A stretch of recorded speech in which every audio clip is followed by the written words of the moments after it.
Hi everyone, it is me, Little Bird. So far during my testimony, you have heard how these curses have been affecting not only me, but affecting my family. When I was 8 years old, I was gifted the opportunity to see the soul and the spirit. When I was 8 years old, I was also seeing things that I could not explain. Shadows moving of people, of figures, hearing animals, and I'd hear laughter when there's nobody around, and like other things that I haven't talked about that were happening in my grandma's house is that a radio would go on, or the TV would go on, or you would hear somebody change the channels and there was nobody in the living room. These kind of eerie things. You go and put something down somewhere and then you go back to turn and it's not there, but you can't even find it. Like, there was a lot of things that happened at these certain times, and I can't explain everything. Otherwise I might bore you guys with those little tiny details. But the people who are watching these videos and who have experienced these things, they will connect. They will connect with somebody who has been there, who's felt that uncomfortable presence, who has seen those unexplainable shadows, who has seen apparitions of people, who have heard voices, who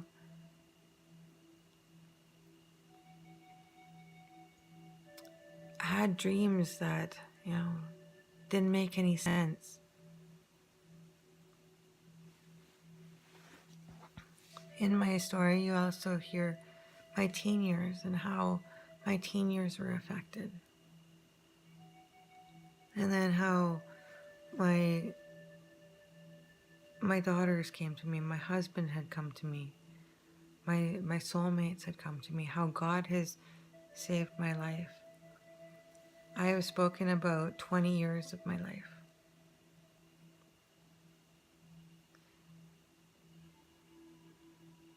And it never stopped there. It didn't stop for another 12 years, 13 years, when I was 41. And when I was 41, from when I was 17, I was told that I was protected. When my cousin came to see me when I was 17 and told me that I was out of sweat, and they told me to come to Wetaskiwin. They gave me your guys' phone number. They paid for my ticket. And it was because the spirits, that's what she said, the spirits had spoken to them, and something had to be done. Otherwise you were going to lose your life.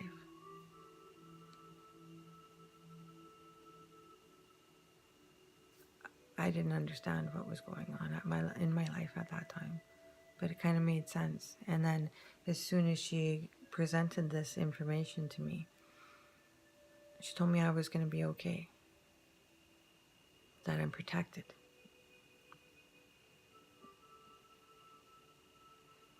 So to me, that meant that nobody could ever put Indian medicine on me again. So I never watched for anything like that again. I thought that I'm healed, I'm protected. It's like this shield around me, and nobody can ever put anything on me again. So I continued living my adult life without ever thinking that I could have Indian medicine placed on me, curses placed on me. And then when I was 41, when I was 39, I had met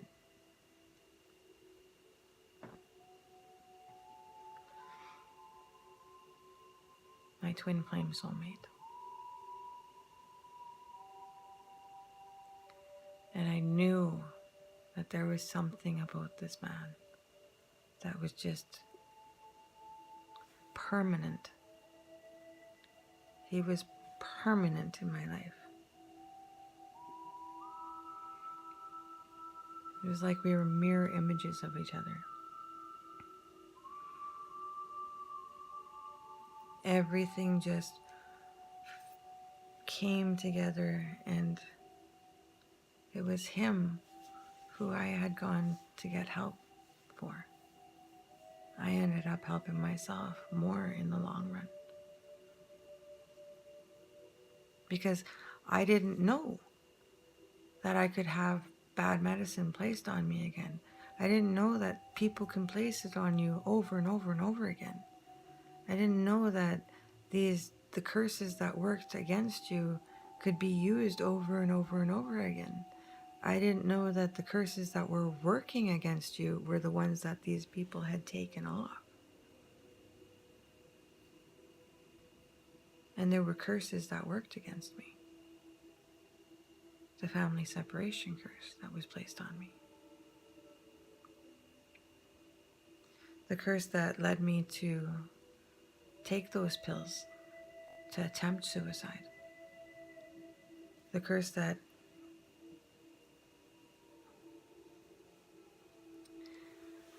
led me to promiscuity. The curse that made me insecure. The alienation curse, where nobody talks to me.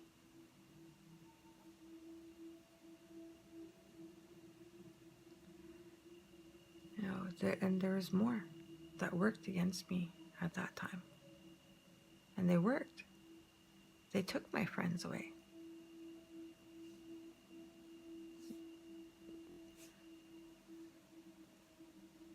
And in my adult years, from when I was 18 to 28,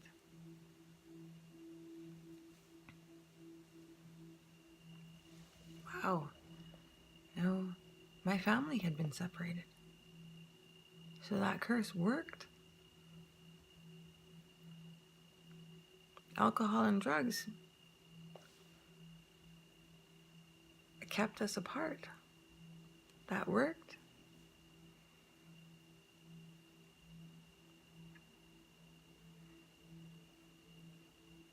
Many curses worked. But the ones that didn't were the ones that were taking my life. Because God saved me.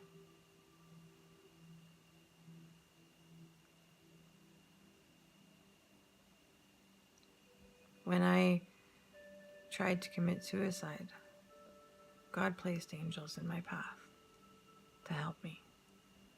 God placed my soulmate in my path to help me.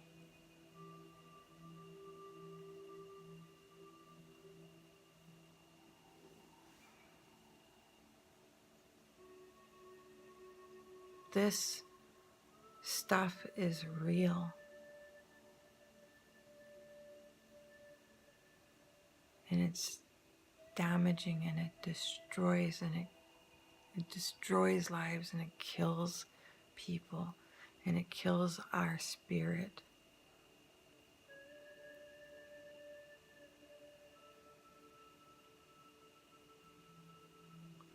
When I got a healer to help me and my spouse, I didn't think that it was helping me. I thought that it was helping my spouse. I went to go and get this healer because my spouse told me to go and find us a healer. Something was wrong with our relationship. And we knew something wasn't right because this isn't us. Two people who love each other and are in love with each other, madly in love with each other, and that compromise and that don't fight and they get along and everything just works, everything just flows real nice. For them to become insecure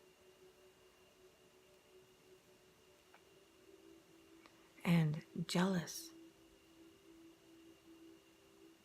and bitter and argue and then not take the time to actually listen. This didn't make any sense.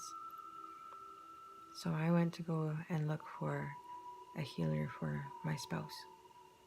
Because to me, my spouse was changing, but then in my spouse's eyes, I was the one who was changing.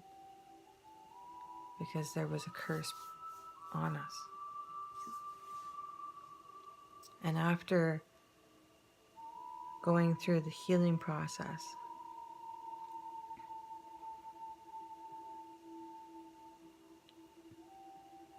I began to pray and smudge on a daily basis. I carried medicine with me everywhere that I went. I smudged in the morning and I smudged at night. And I prayed in the morning and I prayed at night. And that is what saved me. That is what healed me. That is what broke these curses from me. Because one person cannot heal you completely. It takes teamwork. My healer prays for me daily. He prays for everybody that he has ever helped daily. God is there daily.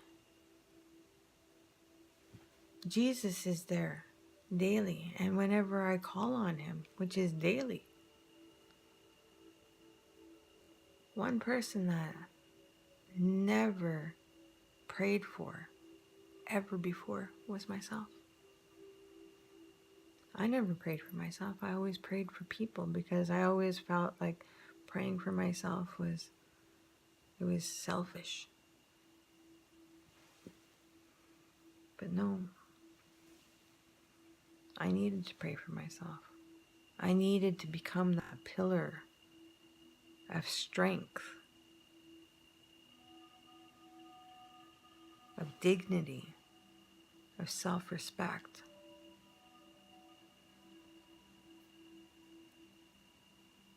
Of love, of understanding, compassion, courage, honesty.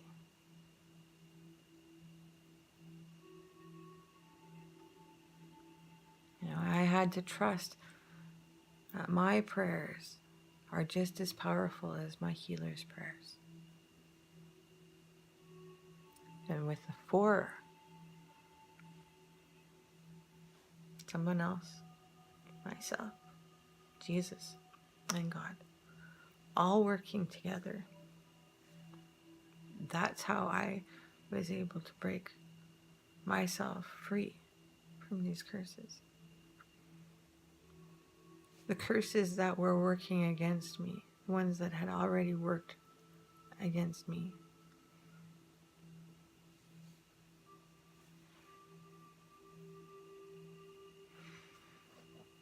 And no curses can ever be placed on me again, or anybody else actually. And to know that is to love God, because I know that now. I never knew any of these things before.